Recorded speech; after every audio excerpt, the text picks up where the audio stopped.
U.S. President Barack Obama is back in Washington, following a historic face-to-face meeting with Cuban President Raul Castro and a first meeting with Venezuelan President Nicolas Maduro. The talks with Castro in Panama were strongly criticized by some Republican presidential hopefuls.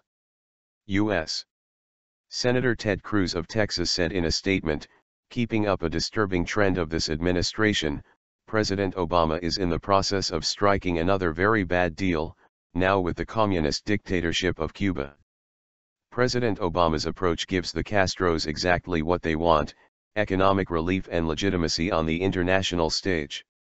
The president said today that his unprecedented meeting with Raul Castro was a step towards the future. "Unfortunately, he is leaving the Cuban people imprisoned in the past," he added. Cruz, the son of an American mother and a Cuban father, would be the nation's first Hispanic president, if elected. Former Florida Governor Jeb Bush said on Twitter, "Obama meets with Castro but refused to meet at Netanyahu, Israeli Prime Minister Benjamin Netanyahu. Why legitimize a cruel dictator of a repressive regime?" Talks in Panama.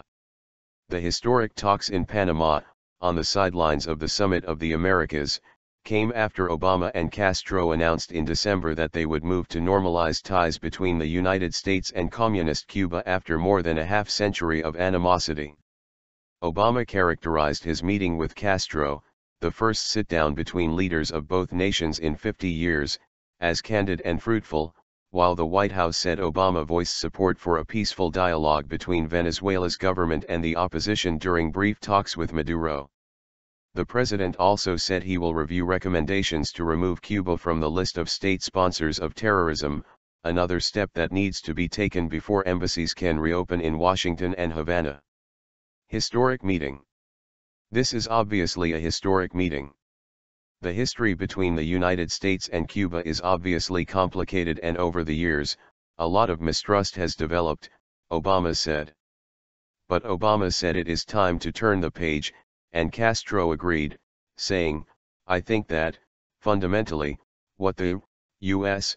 President has expressed to you reflects the same as what we are thinking." Yet the two acknowledged the differences that exist between the two governments. Obama said the U.S. would speak out for democracy and human rights, and Cuba would raise concerns about U.S. policy as well. "Over time, it is possible for us to turn the page and develop a new relationship between our two countries," the U.S. president said.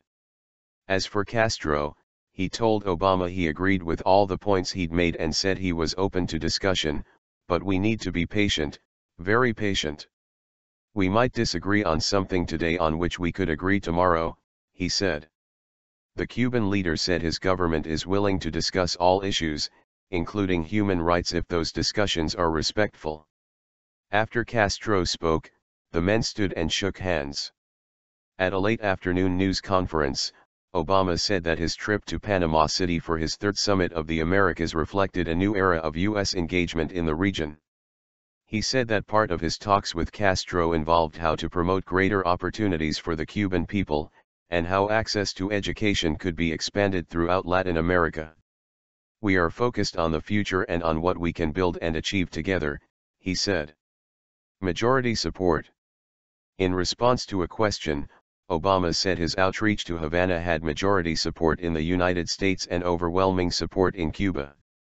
And with regard to the U.S. removal of Cuba from Washington's state sponsors of terrorism list, he said he wanted to study recommendations from State Department officials before we announce publicly what the policy outcome will be.